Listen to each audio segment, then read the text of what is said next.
नहीं, कोई स्टैम्पीड वाली बात नहीं थी। बेसिकली ओवर क्राउडिंग हो गई थी, जिससे कुछ श्रद्धालु घायल हो गए थे। और अभी जैसा आप देख रहे हैं, स्थिति पूर्णतया नियंत्रण में है।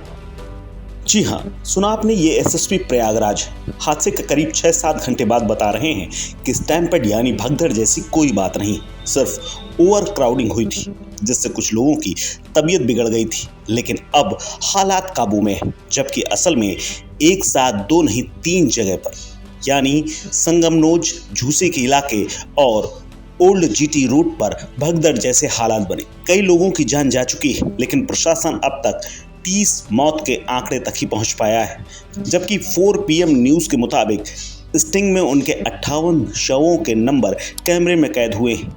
अगर राजेश द्विवेदी की बात करें तो राजेश द्विवेदी जब मीडिया से बातचीत कर रहे थे तब करीब 11:15 से ऊपर का वक्त हो चुका था और घटना रात में घट चुकी थी। आंकड़े बताने में वो कन्नी काट रहे थे। किसी भी घायल और मृतक के बारे में उनकी जानकारी बेहद सीमित थी, लेकिन उसी वक्त PM नरेंद्र मोदी और राष्ट्रपति तक भगदड़ और उसके मौतों के बारे में जानकारी ले चुके थे और बाकायदा संवेदना भी जाहिर कर चुके थे। लेकिन SSP महोदय को कुछ पता नहीं था। सब हादसे पर दुख जता रहे थे, लेकिन राजेश द्विवेदी इन सब कुछ से अनजान थे। कैमरे की तरफ उनसे देखा तक नहीं जा रहा था। पता नहीं क्यों वो कैमरे से नजरें तक मिलाना नहीं चाहते थे। उनके चेहरे के हाव भाव कैमरे में कैद हो गए, जो बता रहे हैं कि घटना बड़ी थी, लेकिन साहब कुछ बता नहीं पाएंगे। आपको बता दें कि कुंभ के दौरान कई जगह हादसे की खबरें आईं, संगमनोज हो या फिर झूसी या फिर ओल्ड जीटी रोड।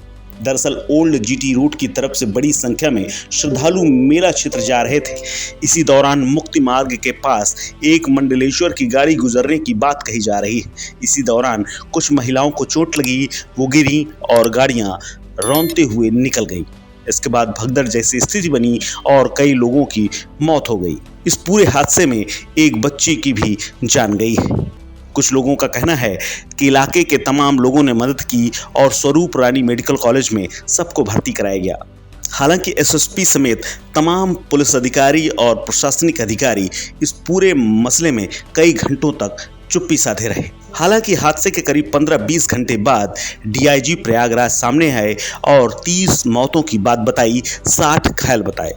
अगर राजेश द्विवेदी की बात करें तो इलाहाबाद यानी प्रयागराज में रहने का उन्हें अच्छा खासा अनुभव है। मूल रूप से यूपी के मिर्जापुर के रहने वाले IPS राजेश द्विवेदी ग्रेजुएशन के बाद से MBA तक की पढ़ाई कर चुके हैं। पढ़ाई के दौरान ही UP PSC की परीक्षा में बैठे। 1997 में PPS में सिलेक्शन हो गया। 16 साल की नौकरी के बाद साल 2013 में IPS कैडर में उन्हें प्रमोशन मिला और SP बन गए।